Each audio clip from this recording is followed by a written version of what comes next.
பரிசுத்த நாமத்துக்கு மகிமை உண்டாவதாக. இன்றைய நம்பிக்கையின் விதைகளோடு உங்களை சந்திப்பதில் மகிழ்ச்சி அடைகிறோம். எரேமியாவின் புத்தகம் 9ஆம் அதிகாரம் 9வது வசனம். கர்த்தர் தமது கரத்தை நீட்டி என் வாயை தொட்டு இதோ என் வார்த்தைகளை உன் வாயிலே வைக்கிறேன் என்று சொன்னார். Praise the Lord. பிரியமானவர்களே, அந்த நாட்களிலே பழைய ஏற்பாட்டு காலத்திலே ஆபிரகாமுக்கு, மோசேக்கு, யோசுவாவுக்கு, தாவீதுக்கு, தீர்க்கதரிசி ஏசாயாவுக்கு, சாமுவேலுக்கு ஆண்டவர் பலரை கொண்டு பேசினார். Praise the Lord. அவர்கள் அனைவரும் கர்த்தருடைய குரலை கவனமாய் கருத்தாய் கேட்டார். அவருடைய ஆலோசனைகளை அவர்கள் தங்களுடைய வாழ்க்கையிலே கை கொண்டார்கள். அவர்களுடைய வாழ்க்கை ஆண்டவருடைய ஆசீர்வாதத்தின் ஒரு அடையாளமாக மாறினது. Praise the Lord. அவர்கள் வெறுமனே ஜெபிக்கிறவர்களாக மாத்திரமல்ல, கர்த்தர் பேசுகிற வரை கர்த்தரிடத்திலே காத்திருக்கிறவர்களாய் காணப்பட்டார்கள். அவர்களோடு ஆண்டவர் பேசுகிற பொழுது கர்த்தர் குறிப்பாக நம்முடைய தேவ திட்டத்தை குறித்து அவர்களோடு பேசினார். அவர்களை கொண்டு பல காரியங்களை தேசத்திலே செய்தார், பல மாற்றங்களை செய்தார், அற்புதங்களை செய்தார். ஆனால் ஒன்று மட்டும் மறக்க கூடாது, கர்த்தர் அந்த அத்தனை பேரையும் ஆசீர்வதித்தார். Praise the Lord. பாருங்க, சாமுவேல் தீர்க்கதரிசி வருகிறார் என்றாலே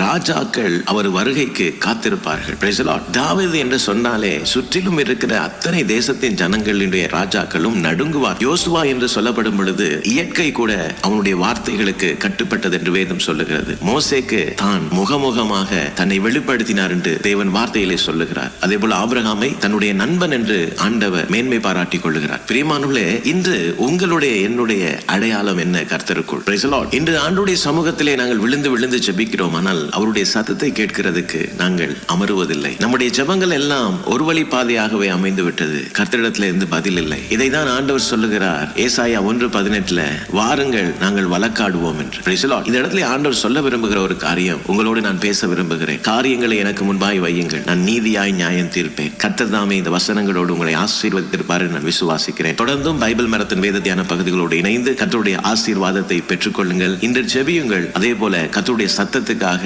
அவருடைய சமூகத்திலே கொஞ்ச நேரம் காத்திருங்கள். அவர் பேசும் வரை அந்த இடத்திலே தரித்து நில்லுங்கள். God bless you.